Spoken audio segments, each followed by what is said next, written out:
It's time for our first discussion, and today we are looking at national folklore. I mean, the board per se, and I have a very prestigious woman here to help us talk about the national folklore board, Mrs. Bernice Kuma. There's a there, right? Thank you very much. I feel honored to have you here to talk about National Folklore Board. It's something that we hardly, I mean, I know it's part of the tourism ministry, but we hardly hear about National Folk Law and the board. And when I was going through trying to read something about the National Folklore Board, it says that it's a government institution responsible for the registration, administration, promotion, and legal protection of Ghana expressions of folk law. So the board member herself is here to help us, discuss what this whole national folklore is about. Welcome once again. Thank you. It's a privilege to have you on set. I hope you're doing good. Doing very well. Now, tell us a little bit more, apart from what I've read to viewers, about national folklore, especially the board. Thank you. Good afternoon to our listeners. National Folklore Board, as you rightly said, by the Act that established National Folklore Board is Copyright Act 2005, Act 690, that mandated us to be responsible for administration, registration, protection and promotion of expression of folklore. Now, folklore refers to cultural expressions of a community, such as our dance, festival, language, music, narratives, proverbs, symbols, and our textiles. All these are part of our folklore. And when you talk about folklore, it is peculiar to a community and what they appreciate or value as their heritage in form of narrative. That's why we call the storytelling. Some of them are passed on through narratives. Some of them are written down. But these are not owned by individuals. These are creativity by a group of people that you cannot identify that this person can claim ownership, so it belongs to the community. And these heritage are living heritage. That means when you say something is living, they could die if you don't preserve them. If you don't safeguard them, we can lose them. There are a lot of folklores that we have in the communities that we've lost them. That means the people are no more practicing them. And so we are a regulatory body that is responsible for making sure that we don't lose virtually all these things that identify us as people. And so this is why the Folklore Board has been mandated to do. And we've been doing this over the years. If you have not heard from the board, it doesn't mean that the board is not working. And that is why we still keep our festivals in place. That is why we still promote our local food, folk stories, folk songs. They are still in the system. And even our cherished symbols that we have across the region. We do not only have the Adinkra symbols, but each community is having their symbols. We have the one from the Gan Dagbe, the Gan community called Gasamai. So we have that one from Volta region, the northern part. So these are things that we keep promoting and preserving so that we don't lose them and pass it on to the next generation. Okay. So Mrs. Bernice Deh-Kumah is the Executive Director of the National Folklore Board. And I mean, talking about dance, especially, before we go to dance, your board made a post whereby it says that if you use any of the symbols, in, let's say, music videos without license, you have to pay. And let's say, is it only for symbols?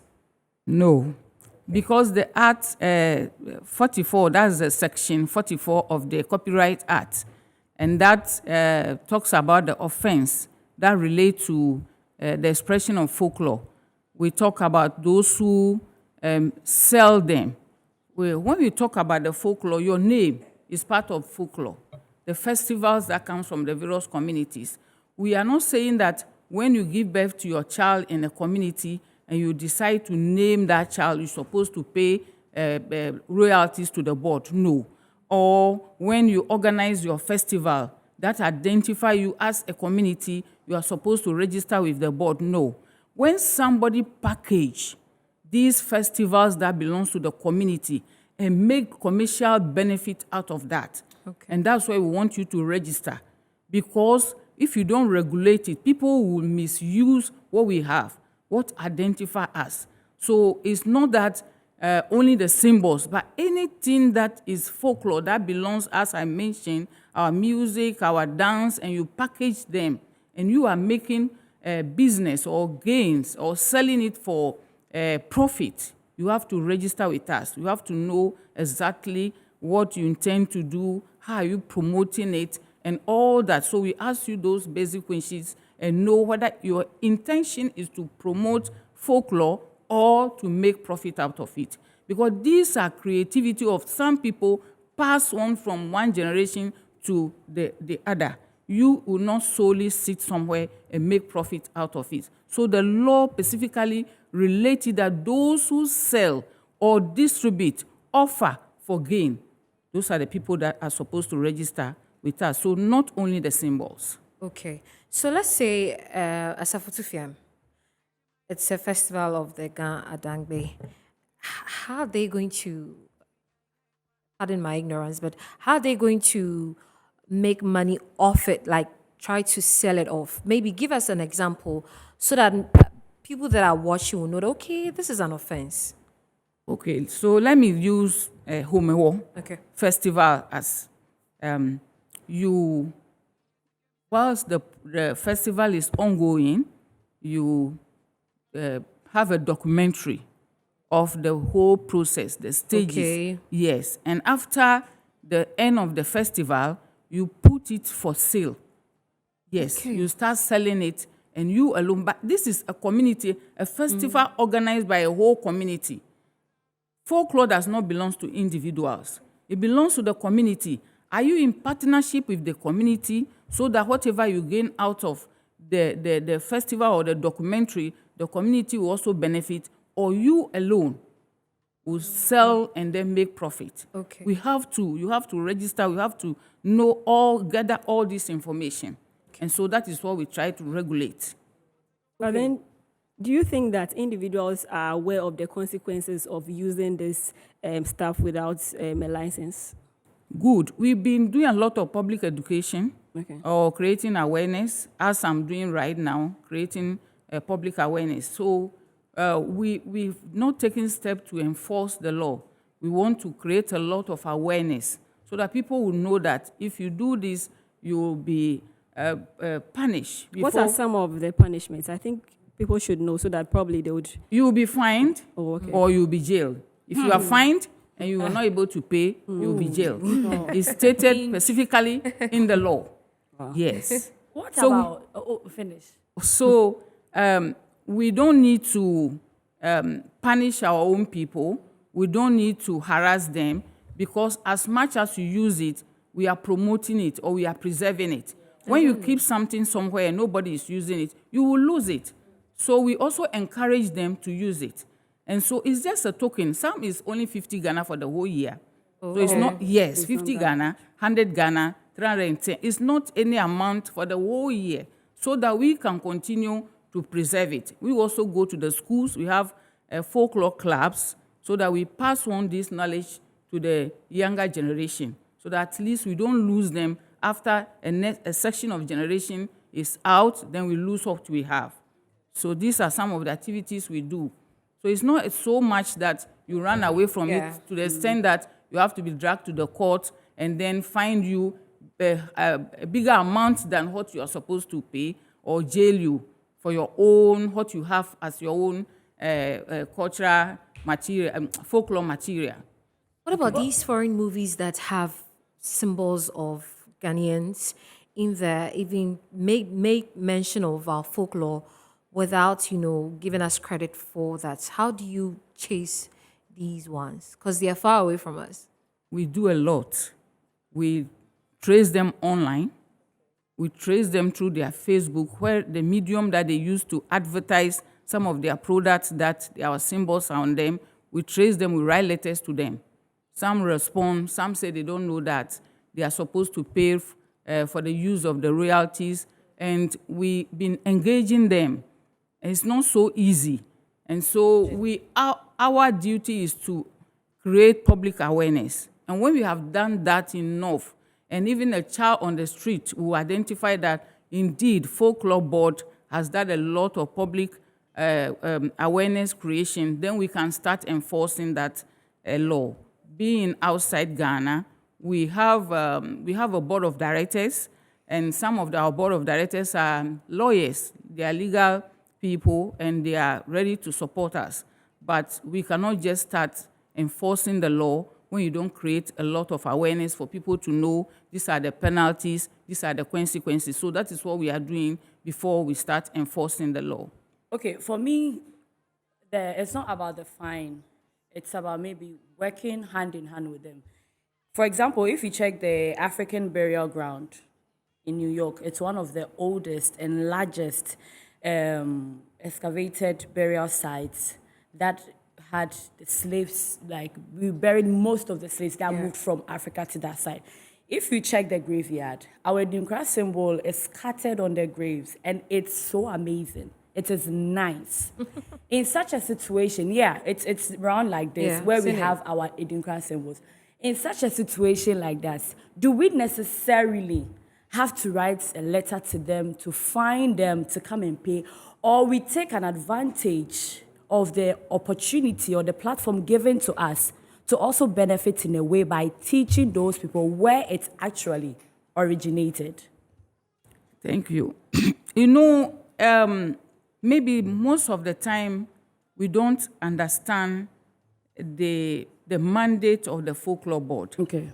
The example you gave right now, they are not making any profit out of that. Okay. It's just as you watch. To tell history. To tell about our history. Yeah. So they are not making any profit out of that. Okay. With that, we encourage them. Okay. We rather write to encourage them or collaborate with them to educate people. Yeah. But when the person makes money that is when out of it. So if I come to your studio and I've seen a nice, beautiful symbols here, you are not supposed to pay anything. You are rather promoting so that we don't lose them. Yes. So do you agree to what the GTA said? You read social media, there's something going on between the GTA CEO and also Ayat, the musician. Ayat's video was used to promote World Tourism Day, and he's saying that government didn't really consult him before doing that. Now, the GTA CEO is also saying that you also use property owned by the government. So you should also come and, say something, or, whatever you are trying to demand for us, we can't give it to you. In such a situation, the video is really getting views on YouTube. So whatever it may be, will the board have to charge him? I think he went further to negotiate for money. Yes. Is that not the issue? Yeah. It's a music video that has a Deh-Kumah symbols in it. Yes. And it's on YouTube. Yes. And YouTube, the more viewership, the more cash. Money, Yes. So Yes. So if you look at the discussion between him and the GTA box, I think he was following up on gaining something out of it because they use it for some footing. Yeah. And so he also been he knows the law. Yeah. Because we are all under the Ministry of Tourism, Art and Culture. Yeah. Have you registered with Folklore Board before you are now demanding for the station? Such a money. Then he won't get it. Okay, so then you have to register with the Folklore Board. Yes. Before you use it. Before you use it for commercial purposes. If you are just promoting it, we don't have any issue.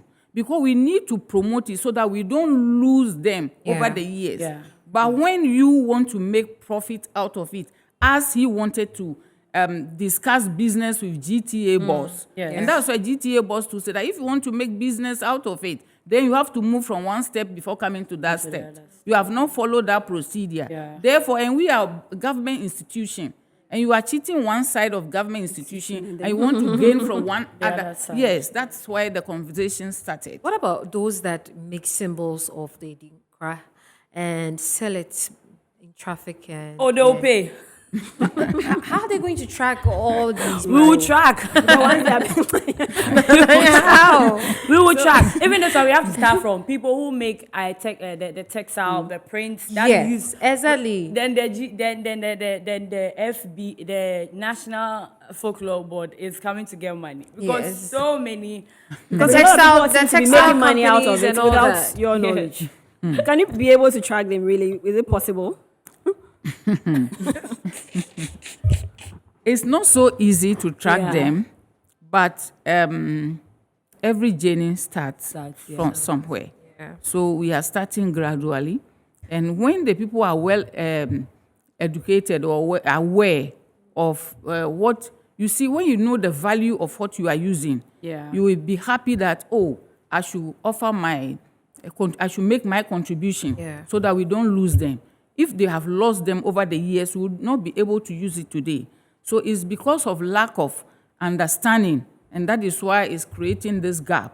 So we are trying the best to collaborate with the media houses. As you have invited us, you are also part of the education. Yeah. We hope that this opportunity will come on, and you see that a lot of people will be aware. Yeah. And so you will not chase them, but they will come willingly Right. to the office that, oh, we want to register. I'm paying just 50 Ghana for the whole year. I'll be proud that I'm also making a contribution to the preservation of our heritage. So it's a collective responsibility, not only Folklore Board, because we can't reach everybody at home, but the media can support us, and we can do that. All right. Thank you very much for joining us. But before you go, you know, when I was young, I used to watch it By the Fireside and all those shows. When are they coming back again on our screen? Thank you for that. You know the folk stories. Usually, as you are talking about it, they have it in a setup under the trees and all that. But somebody is in US, somebody is in Holland.